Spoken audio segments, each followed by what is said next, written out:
Welcome to Talking Europe from the European Parliament here in Strasbourg. Now, 8 months before the U.S. presidential election, the specter of a second Donald Trump presidency is stalking America. Now, depending on whom you believe, the world's biggest superpower is either sleepwalking into dictatorship or everyone just needs to chill out. Now, there are many unknowns, obviously, in this election.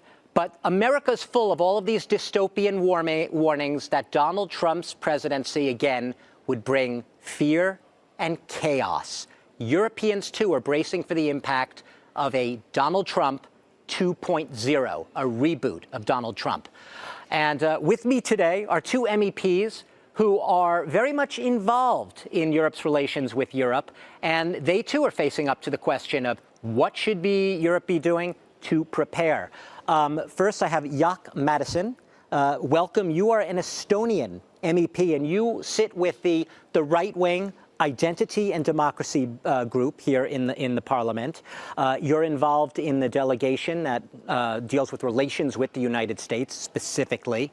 And also facing off is Jelena Zovko. I got it right? Yes? Absolutely. Jelena, a Croatian MEP, and you are with the center-right European People's Party, the largest grouping here in the European Parliament. You too, you are actually the vice chair of your party's Commission for Relations with the U.S. Congress, and also a member of the delegation for the United States. This is a mouthful, but just so you know, they both know the U.S., and they both have to face the prospect of Trump. Jaak, I'm going to cut right to the chase, okay? All right, go ahead. You're sitting there humbly, okay? I see, but I have to ask you. Viewers, Jaak, a few years ago, was among people who nominated Donald Trump for a Nobel Peace Prize. I'm not making that up, right, Jaak? You did. Absolutely correct, absolutely correct. Okay. I'm going to ask you, I want to ask you why. Why? And I want to ask you, does that mean you are among the very few Europeans, let alone Estonians, who are not fearful at all of the prospect of a return of Donald Trump? I think we shouldn't be very feared because, well, the fact is that U.S. has a democracy. They have their own elections. They will elect themselves for the next president. And if you're coming from a very small state like Estonia or even from Croatia, you have to manage with any kind of president of the United States. So finally, it is not our business to say that, oh, we prefer like Joe Biden or Hillary Clinton or Donald Trump, because it doesn't matter who are sitting in the White House. Our interest is to have a normal relations with the U.S. and to have a normal partnership in the NATO. But why I nominated Trump for a Nobel Peace Prize, there are especially two factors.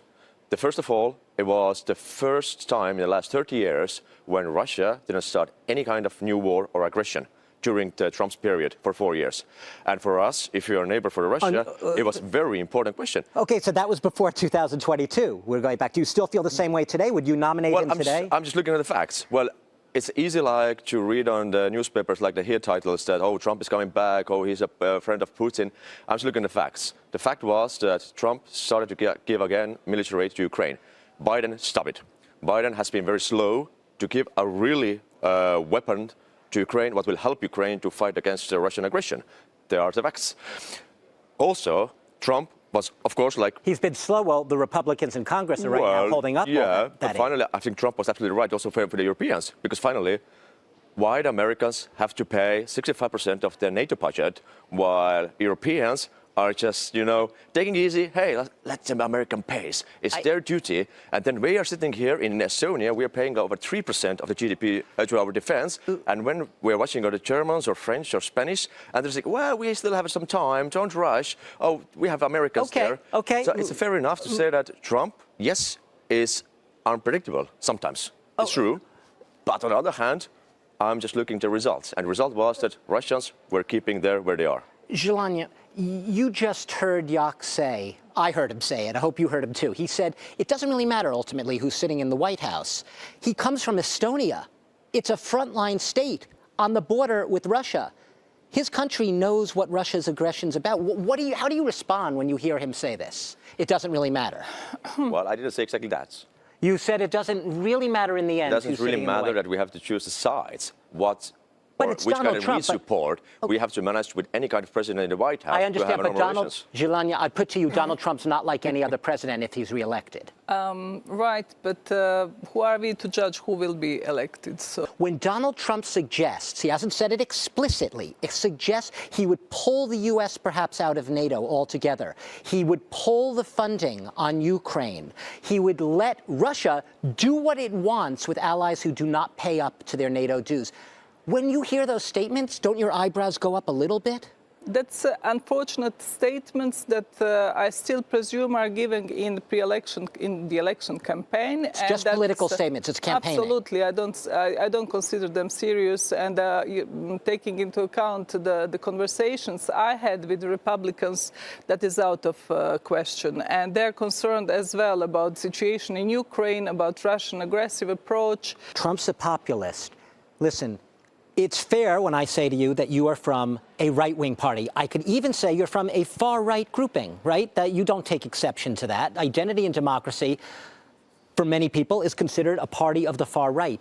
And you acknowledge that Russia has been a clear and present danger to a lot of frontline states. You wrote this recently. Absolutely. How do you reconcile that with the fact that you have a president who potentially, Donald Trump, cozies up to, admires authoritarian leaders such as Vladimir Putin? First of all, I have to agree with my colleague, because like most of the politicians, actually like 99% of the politicians are populist before the elections. They're giving like any kind of promises, whatever is likable in the public to get the votes. And we know it very well, it's very tight To get the votes of the far US. right, to get the votes of far right Yes. voters. And when we like just like reading the statements from 2015-16 before the last time elections when Trump won the elections, they're also very similar. I will have a deal with the Putin. I will go to North Korea to meet with Rocket Man Kim Jong-un. I will have a deal here and there and there. But of course, the outcome and the result is totally different. And the result wasn't bad at all. Wasn't bad at all. And of course, like it's very popular for the American public to say why our farmers in Texas have to pay for the security and defense in Europe while they are paying the high pensions for the social health care system, what we don't have it here in America, and we are paying for the security. And if they're coming a candidate saying that, well, we don't agree with that, they also have to pay their share. I think it's fair enough, like to win for elections. But of course, I really hope, and I'm pretty sure that the reality is a bit different. And of course, Trump will not decide alone in the White House, hey, we're going to just pull out from NATO and we don't care or we don't give a damn like in the Eastern Europe. Maybe. That will not probably happen. Maybe, maybe not. We have a little time left. I want to ask you. People have been using the term that Europe should be Trump-proofing itself. That is making Europe invulnerable to anything Trump might do. Can Europe defend itself if the U.S. is not behind it? Absolutely not. The European Union cannot defend itself at this moment on its own. So are we sleepwalking right now, as I said at the beginning, into a dictatorship? Is Europe being a little too complacent? My guests today seem to think that maybe we're all a little overexcited and that things will somehow resolve themselves. I thank both of you for being here, being my guests, and I thank all of you for watching.